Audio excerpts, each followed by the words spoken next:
Hey, what's up? Sammy here. Today we are going to compare so far in 2021 two best budget Snapdragon 888 phones, the Redmi K40 Pro and the Realme GT.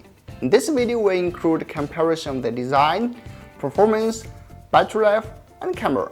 Of course, the last part is my purchase recommendation. Making videos is not easy. Please show some support for me by hitting that subscribe button, turning on the notification bell and giving this video a thumbs up. Now move to the phones. And the design wise, the Redmi is slightly smaller and lighter than the K40 Pro.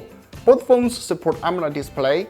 However, the bottom base on the Redmi looks narrower. As for the Redmi K40 Pro, it adopts a single hole punch design, where the Redmi GT features a top left hole punch design. The former boasts HDR10 Plus and 1300 nits peak brightness, along with a perfect A+ score from DisplayMate. From our experience, the K40 Pro does look brighter under the direct sunlight.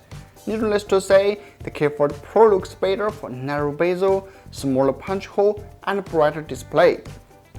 As for the back panel, the Redmi is in glossy glass finish. It feels smooth but easy to gather smudges or fingerprints. For the Redmi K40 Pro, as I've said in my previous video, I personally really like the AG glass panel and the delicate sound blasting process. It feels like touching my ex-girlfriend's breast. I especially like the dreamland color. The color varies when you change the angle.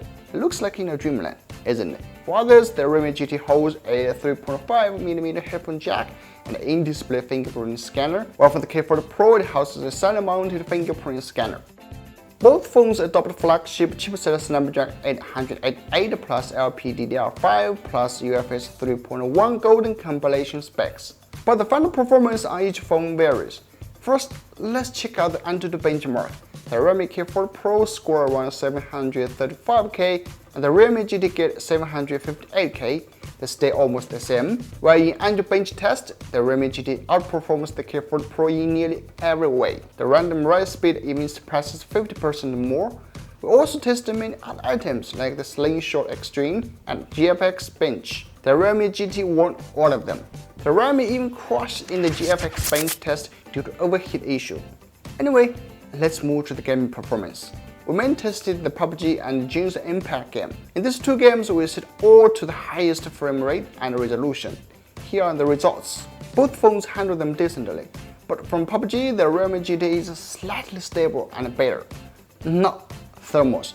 After about 1 hour of game playing, here's the temperature on two phones. The highest temperature on the front and back panel of the Realme GT are 39.2 and 38.4 degrees Celsius respectively, while for the K40 Pro are 42.5 and 42.6 degrees Celsius. Again, Realme GT is better, but definitely they feel not so hard or something that you cannot bear with. For the Genshin Impact game, the average FPS on both phones seem fluctuate a lot. But you gotta know, the Genshin Impact is a demanding game and requires more computing power from the phones.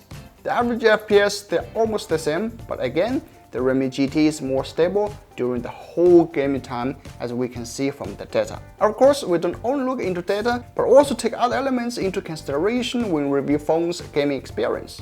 Both phones can active game assistant very easily, but the Redmi GT is more versatile, like the floating countdown bubble and shortcuts for gaming. There is a floating message notification that neither disrupt your gameplay nor miss your important message that your annoying girlfriend might try to ask where the hell you are. For battery specs, the Redmi K40 Pro is 4520 mAh with 33 watt fast charging, while 4500 mAh with 65 watt fast charging for the Redmi GT.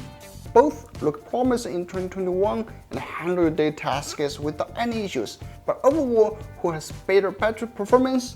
From our previous game test, the Redmi GT consumes 17% in 1 hour of gameplay, while the Redmi K40 Pro consumes 20%.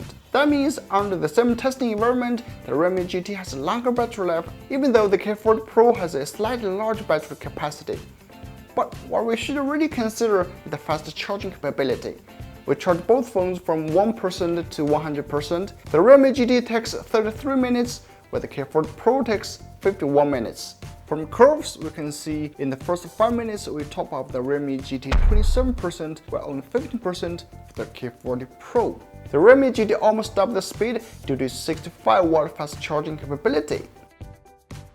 Now, the camera performance. The Redmi K40 Pro on the rear packs a 64-megapixel primary camera, an 8-megapixel ultra-wide camera, and a 5-megapixel macro snapper. For the Realme GT, it houses the same, but a 2-megapixel macro. We took some day and night photos. Let me know which one is your favorite, the Realme, Redmi, or a beautiful model.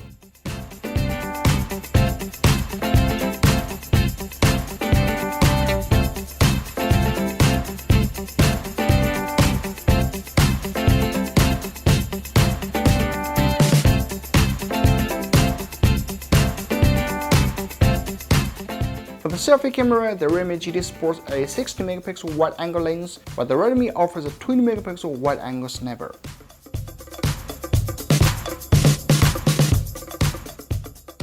So to conclude, I gotta say both phones are out of this world. They're super good value phones and don't really have that much of a big difference. If you are pursuing the ultimate performance of the phone, like into game playing, and want a good battery life that also costs you less, then go for the Realme GT. You want to regret it. As for the same RAM and ROM, the Realme GT is about $30 cheaper, yet with overall better gaming and battery performance. But if you want a more beautiful phone that's having better display and operating system, and you happen to be a Mi fan that owns lots of Xiaomi products, then go for the Redmi K40 Pro. It's not bad at all. That's the video. Thanks for watching. I hope it has helped you in some way. If you have any questions, please let me know down in the comment section. Don't forget to subscribe. I'm Sammy, and we'll see you in the next one.